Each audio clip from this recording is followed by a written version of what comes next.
mais uma engenharia reversa dos exames laboratoriais aqui do Interpreta Vet, para você conhecer as principais alterações laboratoriais de determinados distúrbios que são classicamente conhecidos aí na rotina de cães e gatos. Então, seja muito bem-vindo. Meu objetivo na Interpreta Vet é fazer com que você atenda os seus pacientes com mais segurança, dominando a interpretação dos exames laboratoriais na rotina clínica de cães e gatos. Lógico, se eu estou falando de engenharia reversa, eu preciso necessariamente te mostrar quais são os principais padrões que a gente reconhece em um hemograma, um animal, com um animal apresentando erliquiose crônica, A gente sabe que hemoparasito é sempre um desafio na hora de interpretação e também na hora de você avaliar sinais clínicos, que às vezes são muito inespecíficos, E aí a gente acaba, será que é erlíquia? Será que não é? Então eu vou pegar um caso real que a gente trouxe aqui de erliquiose crônica, vou pegar um caso bastante didático para que a gente possa ir minuciosamente destrinchando as alterações laboratoriais e correlacionando-as com os processos fisiopatogênicos envolvidos nessa doença. Bora comigo? Então vamos começar aqui, um cão macho Golden, 10 anos castrado, apresentando hiporexia, perda de peso progressiva, o que nos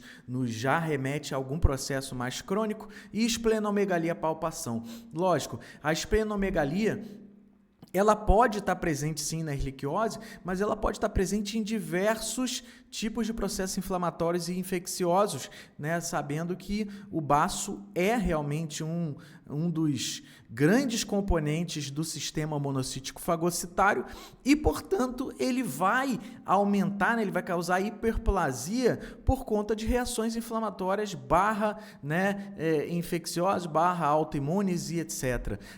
Então, a esplenomegalia pode estar presente, se você tem aí o hábito de fazer uma palpação no exame físico, como deveria ser, mas às vezes também vai ser evidenciado numa ultrassonografia. Mas o que eu vim aqui hoje te contar é exatamente sobre o hemograma desse paciente que está clássico de erliquiose crônica. Vamos dar uma olhada, olha só, vamos começar de cima para baixo, que é como a gente sempre avalia um hemograma. Vamos olhar a série, a parte do eritrograma, e aqui de cara a gente já vê, que esse animal tem uma anemia, Para onde que eu olho? Eu olho para o número de eritrócitos, hemoglobina e hematócrito. Geralmente na medicina veterinária a gente dá uma olhadinha no hematócrito, mas pela literatura, qualquer um desses parâmetros diminuído a gente chama de anemia, tá bom? Um pouquinho diferente, Principalmente aí quando a gente compara com a medicina humana. Então, basta saber que é anemia? Não. Olha só, colega veterinário, a anemia, ela é o primeiro passo diante de um diagnóstico, porque a partir do momento que você detecta a anemia, você tem que classificá-la, Então é importante a gente não ficar só olhando para ver se está anêmico ou não. A anemia é só uma das respostas que a gente está procurando. Então, qual é o próximo passo da classificação das anemias? A gente vai dizer se tem anemia ou não, Nesse caso, a anemia, a gente vai olhar para o VCM ou VGM, a mesma coisa, normocítica, CHCM ou CHGM, dentro do intervalo a gente vai chamar de normocrômica, portanto uma anemia normocítica normocrômica, e para saber no final das contas se ela é regenerativa ou não. João, por que inicialmente você quer saber se a anemia é regenerativa ou não? Porque causas de anemia são várias. Quando você sabe se uma anemia é regenerativa, eu tendo a pensar mais em processos hemolíticos, hemorrágicos, E quando a gente pensa em anemias arregenerativas, a gente pensa em algum motivo que está levando à diminuição da produção de eritrócitos, seja a anemia da doença inflamatória, seja, por exemplo, uma deficiência de eritropoetina na doença renal crônica avançada, seja no caso também de erliquiose, que na fase crônica vai provocar hipoplasia medular, E se vai provocar hipoplasia medular, eu vou diminuir a proliferação de eritrócitos, mesmo na necessidade.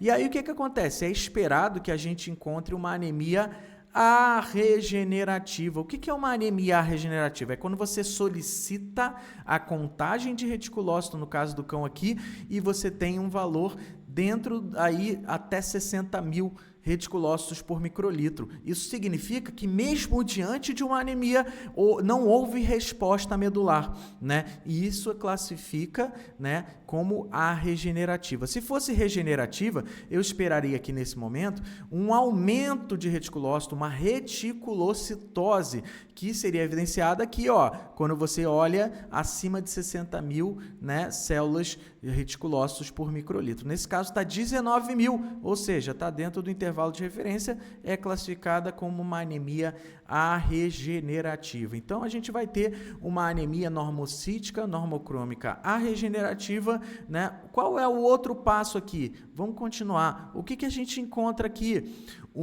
Na plaquetometria, a gente vai encontrar, olha, uma trombocitopenia, né? Uma trombocitopenia não tão intensa, né? Mas é uma trombocitopenia, 149 mil, né? E aí, o que a gente pensa? Olha só, a gente tem já uma anemia e a gente tem uma trombocitopenia. Eu quero deixar um recado muito claro quando a gente está falando de erliquiose.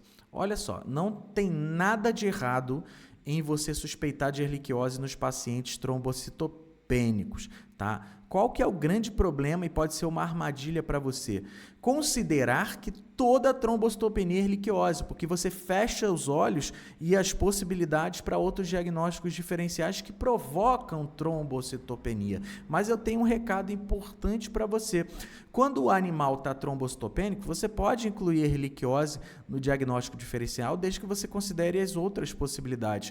Agora, o que não pode é você só, pela trombocitopenia, definir se é erliquiose ou não, tá bom? E outra coisa importante que pode favorecer, né? Como existe um valor preditivo positivo e negativo muito interessante da trombocitopenia para os casos de erliquiose, é o seguinte: quando você está suspeitando de erliquiose num paciente e ele não apresenta trombocitopenia, existe uma chance muito menor de ser erliquiose. Por quê? A trombocitopenia ela está presente em muitos pacientes com erliquiose. Então, a grande maioria, mais de 90%, vão apresentar ou vai apresentar trombocitopenia. Então, se o teu paciente já não apresenta trombocitopenia, existe uma chance, uma probabilidade menor desse caso ser uma erliquiose. Lógico que isso aqui não é matemática, mas a gente trabalha sempre, quando a gente fala de sensibilidade diagnóstica, a gente está falando sobre probabilidade de um teste, né, ou de um parâmetro, né, se alterar devido a algum distúrbio ou uma doença. Então, nesse caso, a trombocitopenia ela está presente na maioria dos pacientes com erliquiose.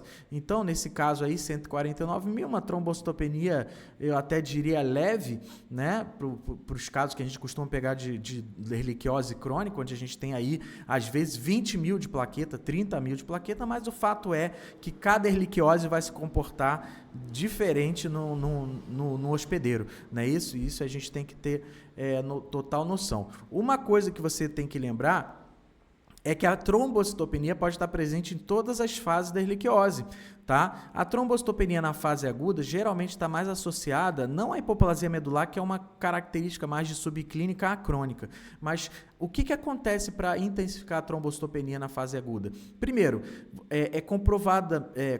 comprovadamente, né, sabido que durante o curso da erliquiose você tem a produção de anticorpos anti-erlíquia, ou melhor, produção de anticorpos antiplaqueta. Você tem a formação de anticorpos de superfície plaquetária no curso da erliquiose. Isso vai promover uma destruição imunomediada através principalmente do baço, né? Então você vai ter aí uma trombocitopenia por destruição, né? E também por conta da vasculite que a erlíquia pode provocar, pela deposição de imunocomplexos no vaso, você pode ter aí uma trombocitopenia de consumo, beleza? Isso aí a gente pode conversar em outro momento, né? Isso aqui, o intuito aqui é a gente fazer a engenharia reversa desse caso, que achei interessante trazer para vocês, tá? Então falamos sobre a anemia, que também pode estar presente na fase aguda, né? Principalmente em resposta à doença inflamatória em si, né? Falamos sobre a trombocitopenia, que está presente na maioria dos casos de erliquiose, e aqui, não menos importante, eosinopenia, monocitopenia, linfocitose, e eu não botei aí, mas isso aqui é importantíssimo, que é a hiperproteinemia. No meu projeto de mestrado, muitos animais apresentaram hiperproteinemia com erliquiose. Isso acontece por quê? Por conta da estimulação da resposta humoral, a produção de anticorpos. Anticorpos são imunoglobulinas e globulinas estão presentes em grande quantidade no sangue. E quando você tem, né, o valor basal superado, vamos dizer, o valor de referência superado, você tem que investigar. Essa hiperproteinemia se deve a aumento de albumina, aumento de globulina, aumento dos dois. O que isso significa? Porque proteína total nada mais é do que o somatório, proteína sérica total nada mais é do que o somatório da albumina com a globulina. Quando a gente pega aqui proteína plasmática elevada, o próximo passo, mais recomendado, é fazer a proteína sérica total e as frações, né, para que a gente saiba, né, não só se a globulina está aumentada, mas se a albumina está aumentada, diminuída, normal, e aí a gente tem a condição de avaliar a relação albumina-globulina. Nesse caso, só foi solicitado o hemograma, mas só essa proteína plasmática total aqui já me chama a atenção, 10,2, né, provavelmente, como a gente fechou o diagnóstico de erliquiose, a gente sabe que isso aqui é aumento de globulina principalmente. Inclusive a albumina pode estar até diminuída nesses casos porque é a proteína de fase aguda, negativa e etc. Né? Então, vamos olhar aqui, né? A leucometria global está dentro do intervalo, a gente tem uma eosinopenia que isoladamente não diz nada, mas a gente tem aqui uma monocitopenia e uma linfocitose. Muitos pacientes com erliquiose vão apresentar monocitopenia. Só que essa evidência é muito fraca para você suspeitar de qualquer coisa, né? Só que a linfocitose, meu amigo, ela é clássica de processos inflamatórios /infecciosos crônicos. Tá bom? Em processos inflamatórios agudos, você espera o oposto, né? Você espera uma linfopenia. Só que nos processos crônicos, você tem a estimulação humoral, né? Que vai produção de anticorpos. Quem produz anticorpos? Linfócito B e plasmócitos, né? Então, na erliquiose crônica, é esperado que você encontre uma linfocitose, justamente por essa estimulação crônica. Mesmo quadro, colega veterinário, eu poderia estar lendo aqui para você exatamente as mesmas coisas e estar pensando em outro processo infeccioso crônico comum em cães, né, dependendo da tua região, que é a leishmaniose. Né? Então, quando você pensa em erliquiose crônica, você tem que colocar como diferencial automaticamente leishmaniose, porque o parâmetro, né, os parâmetros de hemograma são muito semelhantes, né? Então, o que a gente tem na erliquiose crônica aqui que a gente não vai ver na fase aguda, tá bom? Que é o caso, né, de uma linfocitose, beleza? A bicitopenia está mais associada aí à fase crônica, embora isso não seja determinante, né? Mas a gente costuma ver com bastante frequência, né? Então, a gente tem aí uma anemia normocítica normocrômica, a regenerativa, uma trombocitopenia, ou seja, uma bicitopenia, porque eu tenho a plaqueta baixa e hemácia baixa. Se as três, né, hemácia, plaqueta e leucócitos estivessem baixos, a gente chamaria isso de pancitopenia, que é comum também na erliquiose crônica. Nesse caso não apareceu, mas a bicitopenia está aí presente. Beleza? Então, olha só, que interessante esse caso, onde nós temos realmente aí algumas revelações muito importantes, né? E aí quando a gente vê, a gente ainda tem aí a presença de linfócitos reativos. O que são linfócitos reativos? São aqueles que foram imunostimulados, né? A sintetizar aí, no caso, imunoglobulina. Eles têm aí uma morfologia um pouquinho diferente e ela eventualmente é relatada, né, no hemograma, nos comentários. É importante. E outra coisa que eu quero chamar a atenção é isso aqui, ó, pesquisa de hemoparasito em capa leucocitária. Pô, João, você não falou que é um caso de erliquiose? Como é que você não encontrou hemoparasito na capa leucocitária e nem no esfregaço sanguíneo? Olha só, né? Quando a gente está falando de erliquiose crônica, existe uma chance muito pequena de tu encontrar a bactéria no sangue. Por quê? Na fase aguda, você tem, sim, a multiplicação e a disseminação do agente, a bactéria formando mórulas, procurando outros leucócitos, e aí você tem aí a disseminação pelo sangue. Chega na fase subclínica e crônica, você já não tem bactéria circulante no sangue, né? Então, como esse caso é uma fase crônica, ele está mais restrito aí, né, a encontrar, teoricamente, em baço, linfonodo, medula óssea, punção de fígado, enfim, né, em sistema monocítico fagocitário, beleza? Só que, o que acontece? Como essa cara aqui toda de caso crônico, era mesmo esperado que eu não fosse encontrar. Se no caso agudo já é difícil, a sensibilidade aí do método parasitológico de esfregaço sanguíneo vai aí em torno de 4%, ou seja, 4 animais em 100 com erliquiose vão apresentar a presença de mórula no esfregaço sanguíneo. E quando você faz a capa leucocitária, que é uma técnica que você concentra a leucócito, portanto tem mais chance de encontrar, você varia aí de 16% a 66% de chance de encontrar. Ou seja, a sensibilidade da técnica parasitológica é baixa. Então, você não observar na amostra enviada, tá tudo bem, tá? É esperado, né? O que você não pode é descartar a relíquia por isso. Agora, quando vem presença de mórula, a chance de ser da família Anaplasmataceae é 100%, né? Que aí você pode encontrar tanto as erlíquias, né? Erlíquia canis, erlíquia wing, erlíquia minacensis, chafensis, né? Enfim, né? E também Anaplasma phagocytophilum, porque por isso que eu digo da família Anaplasmataceae, porque pode ser dentro de leucócito tanto erlíquia quanto Anaplasma phagocytophilum. Então, não encontrar na pesquisa de hemparasito não exclui a possibilidade de erlíquia, tá? Principalmente na fase subclínica e aguda, e crônica, desculpe. Na fase aguda é a chance que você tem maior de encontrar o agente no esfregaço sanguíneo, tá bom? Então, tem que lembrar disso também. Então, atenção aqui para os pontos chaves desse caso.